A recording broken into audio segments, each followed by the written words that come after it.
Starting with the name of Allah Almighty, who is the master of the day of judgment, and a bundle of Durud Islam on beloved Prophet Muhammad sallallahu alaihi wasallam. Dear students, I am Abid Hussain Bhutta and you are watching my YouTube and Facebook channel Taleema Tarbiyat 72. And in this video, I am going to solve question number 4 of exercise 9C of new syllabus mathematics D3. Our question की statement है students, the figure shows 3 points A, B and C. This is the figure. And 3 points A, B and C are on horizontal ground, and whereas angle ABC is right angle and OAC is vertical wall. ये students एक vertical wall है और P जो है ये perpendicular है O से AC पर. हमने इसमें फाइंड करना है स्टूडेंट्स एंगल BAC, ये वाला एंगल फाइंड करना है, AP की लेंथ फाइंड करनी है, OP की लेंथ फाइंड करनी है और एंगल ऑफ एलिवेशन O का फाइंड करना है B से. ये डायग्राम मैं ऑलरेडी ड्रा कर चुका हूँ, सिर्फ आपको समझाऊंगा कि ये स्टूडेंट ग्राउंड है, आप इसको ग्राउंड समझें. ये ग्राउंड के ऊपर 3 पॉइंट्स हैं ABC और ये राइट एंगल है. और ये स्टूडेंट्स आप कंसिडर करें कि ये वॉल है और इस वॉल के ऊपर यानी कि ये जो पेज है इसको अगर मैं ऐसे फोल्ड करूँ तो ये यानी कि ये वॉल है और वॉल के ऊपर पॉइंट O है. वो से जो परपेंडिकुलर AC पर हमने ड्रॉप किया है वो OC है और ये दोनों परपेंडिकुलर एक दूसरे को इस लाइन पर मीट कर रहे हैं. अब स्टूडेंट्स इसमें हमने फाइंड क्या करना है, हमने फाइंड करना है इसमें कि एंगल BAC, ये वाला जो एंगल है BAC ये फाइंड करना है, ठीक है. और फिर हमने AP की लेंथ फाइंड करनी है, यहाँ से लेकर यहाँ तक जो लेंथ है वो फाइंड करनी है. और फिर स्टूडेंट्स हमने OP फाइंड करना है और फिर angle of elevation O from B, यानी कि अगर हम एक ट्रायंगल ड्रा करेंगे OPB तो हमने एंगल ऑफ एलिवेशन जो है O का BC, यानी कि अगर मैं इसको ऐसे कर लूँगा तो ये हम इस पॉइंट को जब हम इससे ज्वाइन करेंगे तो ये स्टूडेंट्स जो ट्रायंगल बनेगी BPO, इसमें एंगल B फाइंड करना है जो एंगल ऑफ एलिवेशन होगा B से O का. तो ये हमने चीज़ें फाइंड करनी है. तो सबसे पहले स्टूडेंट्स हम लेंथ फाइंड कर लेते हैं ये C की. ये राइट एंगल ट्रायंगल है ABC. जब हम इसमें AC फाइंड करेंगे तो ये पाइथागोरस थ्योरम लगेगा और हम आसानी के साथ AC की वैल्यू फाइंड कर लेंगे. और जब हमारे पास AC होगी तो फिर हम angle A cos rule apply करते हुए, क्योंकि तीनों साइड्स हमारे पास होंगी, और एंगल ए हम फाइंड कर लेंगे. तो सबसे पहले स्टूडेंट्स मैं इधर लिखूँगा इन ट्रायंगल ABC और ये राइट एंगल ट्रायंगल है. तो इसमें मैं फार्मूला अप्लाई करूँगा Pythagoras theorem. Hypotenuse square is equal to perpendicular square plus base square. Hypotenuse AC हमने फाइंड करना है तो मैं लिखूँगा AC square is equal to perpendicular है हमारा 15 स्क्वायर और बेस है हमारा 10 स्क्वायर. तो जब हम 15 का स्क्वायर लेंगे तो ये आ जाएगा स्टूडेंट्स 225. वैसे इसको हम इकट्ठा भी ले सकते हैं, यानी कि 15 स्क्वायर लेंगे तो ये आएगा 225 और 10 का स्क्वायर लेंगे तो ये आएगा 100. और अब आ जाएगा students AC is equal to, हम स्क्वायर रूट इसका ले लेंगे 225 प्लस 100, 225 प्लस 100 और इसका जब मैं अंडर रूट लूँगा तो ये आ जाएगा स्टूडेंट्स 18. ये 18 है ये जी. AC की लेंथ हमारे पास आ गई है 18. अब स्टूडेंट्स चूँकि हमें एंगल A चाहिए तो हम जो कॉस रूल है वो हम अप्लाई करेंगे कि A square is equal to B square plus C square minus 2AB cos A. तो वो फार्मूला हम अप्लाई करेंगे. तो ये बाहर हाकर आया जी, आप इसकी आवाज़ को भी इंजॉय करें और साथ साथ मैं क्वेश्चन भी सॉल्व करता हूँ. तो अब हम इसी ट्रायंगल पर, जो ट्रायंगल हम ऑलरेडी डिस्कस कर रहे हैं, इस पर मैं कॉस रूल अप्लाई करूँगा और वो आपको पता है कि वो होता है A square is equal to B square plus C square minus 2BC cos A. अब इसमें हम वैल्यू पुट करेंगे. A की वैल्यू है स्टूडेंट्स 15, तो इधर मैं लिखूँगा 15 स्क्वायर बी की वैल्यू अभी हमने फाइंड की है, वो है 18, ये आ जाएगी 18 स्क्वायर प्लस सी की वैल्यू है 10, 10 स्क्वायर माइनस 2, और बी की जगह हम लिखेंगे स्टूडेंट्स 18 और सी की जगह हम लिखेंगे 10, और आगे हमने लिखना है जी कॉस ए, जो हमें एंगल ए चाहिए। अब स्टूडेंट्स अगर आप गौर करें तो ये जो फिगर है ये माइनस है, इसको उठाकर मैं लेफ़्ट साइड पर ले जाऊंगा तो ये प्लस होगा, और ये प्लस है तो ये लेफ़्ट साइड पर आकर होगा माइनस।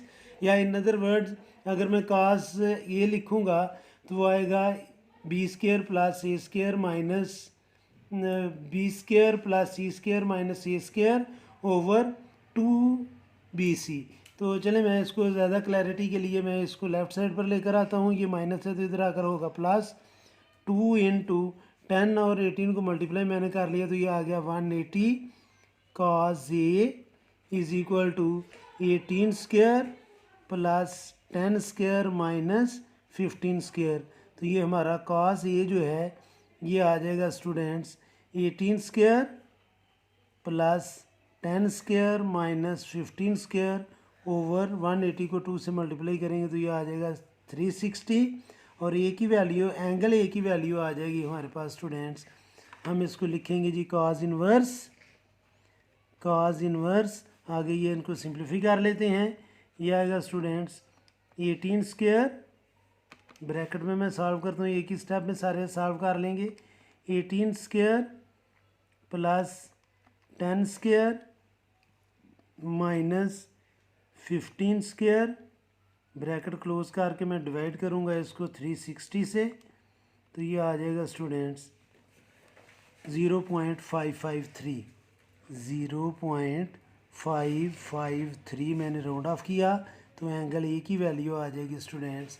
जब हम कॉस इनवर्स लेंगे तो ये आ जाएगा शिफ्ट कॉस 0.553 और इसकी वैल्यू आ जाएगी स्टूडेंट्स 56.4 डिग्री। तो मैं इसको राउंड ऑफ करके चलें 56.4 डिग्री इधर लिख लेते हैं। हमने पहला एंगल जो है BAC वो फाइंड कर लिया और इसकी वैल्यू आई है 56.4 डिग्री। अब स्टूडेंट्स ये एंगल हमारे पास है और हमने वैल्यू अभी फाइंड करनी है स्टूडेंट्स। ये चूँकि राइट एंगल ट्राइंगल है, APB is right angle triangle in which hypotenuse is given and base we have to find। तो यहाँ पर मैं यूज़ करूँगा स्टूडेंट्स cos थीटा और हम मेंशन करेंगे कि मैं कौन सी ट्राइंगल डिस्कस करने लगा हूँ। तो मैं अभी इधर लिखूँगा इन ट्राइंगल, यानी कि ये जो ट्राइंगल है APB, मैं APB ये वाले ट्राइंगल यूज़ करने लगा हूँ स्टूडेंट्स। तो यानी कि APB इसमें ये एंगल हमें गिवन है, ये परपेंडिकुलर है, ये बेस है और ये हाइपोटेन्यूज है। तो मैं ट्रिग्नोमेट्रिक रेशियो cos यूज़ करूँगा तो मैं लिखूँगा students cos theta is equal to base over hypotenuse. तो cos थीटे की वैल्यू दी हुई है स्टूडेंट्स, हमने फाइंड की थी 56.4 डिग्री, बेस हमने फाइंड करना है AP ओवर हाइपोटेन्यूज गिवन है 10 मीटर।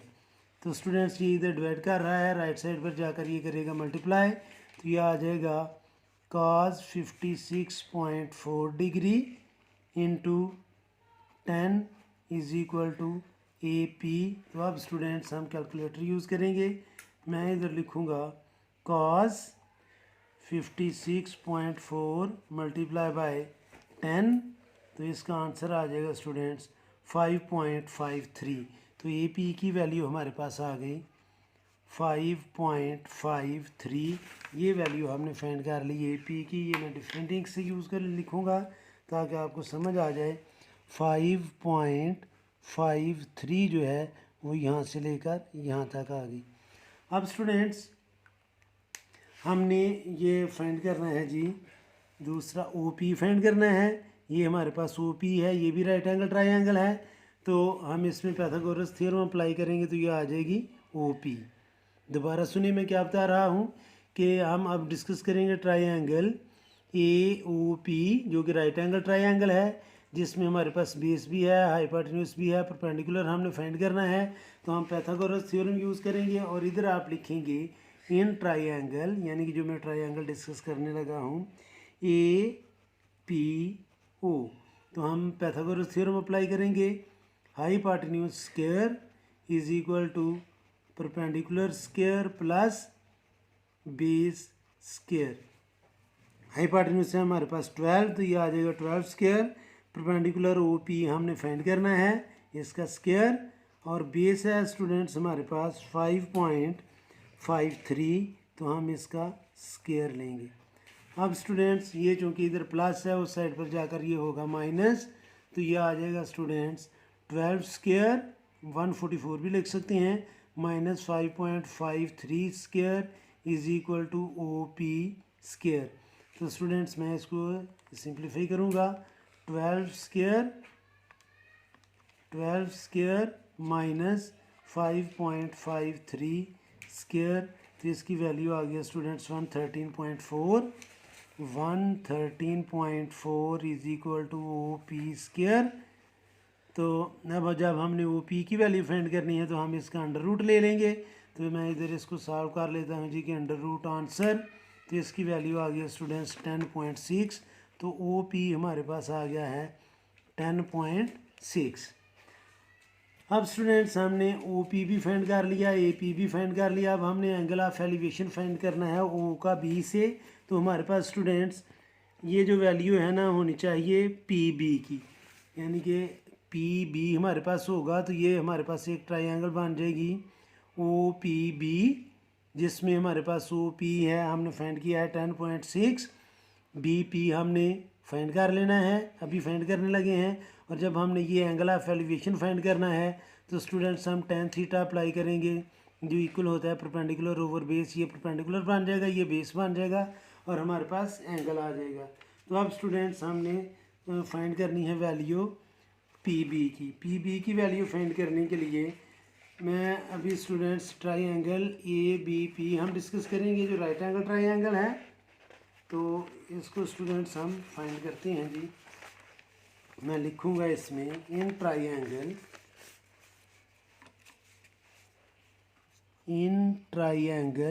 ए पी बी, यानी कि A P B right angle triangle है, जिसमें हमारे पास बेस भी है, हाइपोटेन्यूज भी है, परपेंडिकुलर हमने फाइंड करना है। तो फार्मूला लगेगा hypotenuse square is equal to perpendicular square plus base square. Hypotenuse है 10, तो ये आ जाएगा 10 स्क्वायर। परपेंडिकुलर है स्टूडेंट्स पी बी जो हमने फाइंड करना है, प्लस बेस इसका ये बना हुआ है 5.53 और इसका स्क्वायर, ये आ जाएगा students 10 square minus 5.53 square is equal to P B square. तो अब हम इसको सिंप्लीफाई करते हैं, 10 स्क्वायर माइनस 5.53 स्क्वायर, और ये आ जाएगा students 69.4 is equal to P B square.